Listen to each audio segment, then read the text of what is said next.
ராமர் கோயில் கட்டப்பட்டதற்கு நன்றி தெரிவிக்கும் தீர்மானம் நாடாளுமன்றத்தில் இன்று தாக்கல். வாக்கெடுப்பு இன்று நடைபெறும் விவாதத்தில் பிரதமர் மோடி உரையாற்ற இருப்பதாக தகவல். பாஜகவின் என் மண் என் மக்கள் யாத்திரையை சென்னையில் நடத்த மாநகர காவல்துறை அனுமதி மறுப்பு. தங்கசாலை பகுதியில் பொதுக்கூட்டம் நடத்த மட்டுமே அனுமதி வழங்க முடிவு செய்துள்ளதாக தகவல். கோயம்பேட்டை சுற்றியுள்ள பணிமனைகளில் ஆம்னி பேருந்துகள் பயணிகளை ஏற்றி இருக்கலாம் என சென்னை உயர்நீதிமன்றம் உத்தரவு.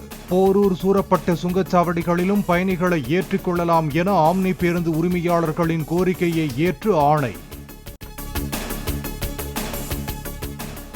நாளை சென்னை வரும் பாஜக தேசிய தலைவர் ஜே.பி. நட்டா தலைமையில் தமிழக நிர்வாகிகள் ஆலோசிக்க திட்டம். கூட்டணி குறித்து முக்கிய முடிவு எடுக்கப்பட உள்ளதாகவும் தகவல். தமிழ்நாட்டைச் சேர்ந்த மறைந்த வேளாண் விஞ்ஞானி எம்.எஸ். சுவாமிநாதனுக்கு பாரத ரத்னா விருது அறிவிப்பு. நாடு வேளாண் துறையில் தன்னிறைவு பெற எம்.எஸ். சுவாமிநாதன் பெரும் பங்காற்றியதாக பிரதமர் மோடி புகழாரம்.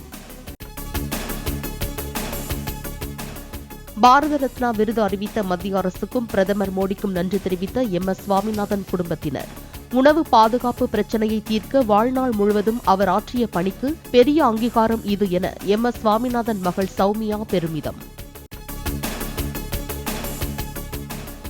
பின்பக்க படிக்கட்டுகள் இல்லாமல் நாங்குநேரியில் இருந்து மூலைக்கரைப்பட்டி சென்ற அரசு பேருந்து. அசம்பாவிதங்கள் நிகழ்வதற்குள் பேருந்தை சீரமைக்க வேண்டும் என பொதுமக்கள் கோரிக்கை.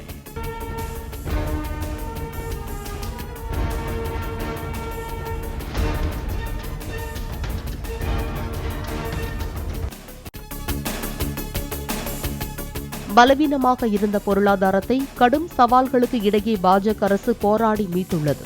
மக்களவையில் தாக்கல் செய்யப்பட்ட வெள்ளை அறிக்கை மீதான விவாதத்தில் மத்திய நிதியமைச்சர் நிர்மலா சீதாராமன் பேச்சு. தமிழகத்தில் நீண்ட காலம் கடனை செலுத்தாமல் உள்ள 4,73,000 வாடிக்கையாளர்களுக்கு கூட்டுறவு வங்கிகள் நோட்டீஸ். 1,500 கோடி ரூபாய் கடன் நிலுவைத் தொகையை வசூலிக்கும் பணி சிறப்பு திட்டத்தின் மூலம் தீவிரம்.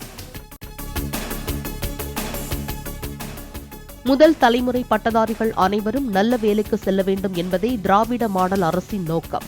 நான் முதல்வன் போன்ற திட்டங்களால் அனைவருக்கும் வேலை என்ற நோக்கத்தை நிறைவேற்றுவோம் என முதலமைச்சர் மு.க. ஸ்டாலின் உறுதி.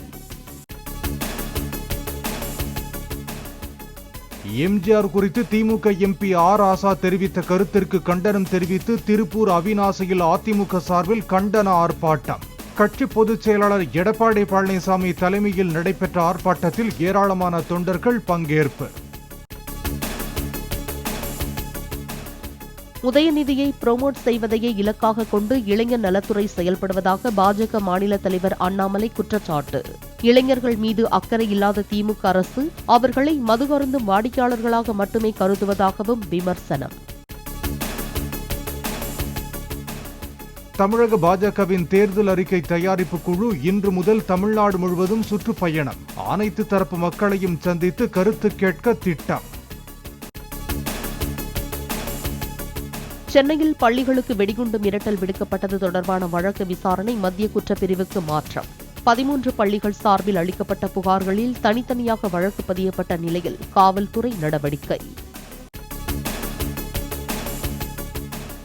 பணிப்பெண்ணை துன்புறுத்திய விவகாரத்தில் திமுக எம்எல்ஏவின் மகன் மற்றும் மருமகள் ஆகியோரின் நீதிமன்ற காவல் பிப்ரவரி 23ஆம் தேதி வரை நீட்டிப்பு.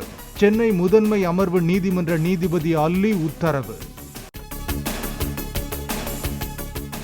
சென்னை செம்மொழி பூங்காவில் மலர் கண்காட்சியை இன்று தொடங்கி வைக்கிறார் அமைச்சர் உதயநிதி ஸ்டாலின். திணை, கேழ்வரகு, சாமை, குதிரைவாலி, வரகு, கம்பு, சோளம் உள்ளிட்டவற்றை 10 நாட்கள் விற்பனை செய்ய ஏற்பாடு.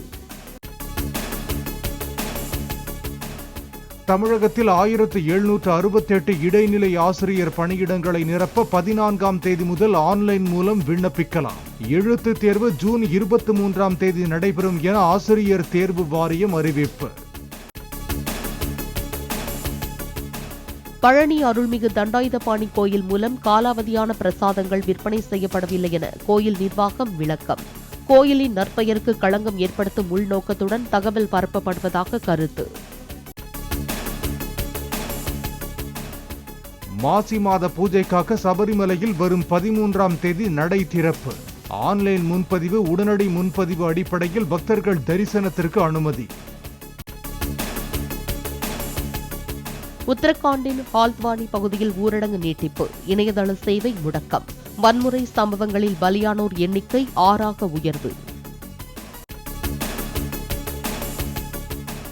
உலகளவில் கோகோ உற்பத்தியில் 50% பங்களிப்பை வழங்கும் ஆப்பிரிக்க நாடுகளில் சூறாவளியால் கோகோ பயிர்கள் சேதமானதன் எதிரொலி. கோகோவின் விலை வரலாறு காணாத உச்சத்தை தொட்டதை அடுத்து சாக்லேட் விலையும் அதிகரிக்கும் என எதிர்பார்ப்பு.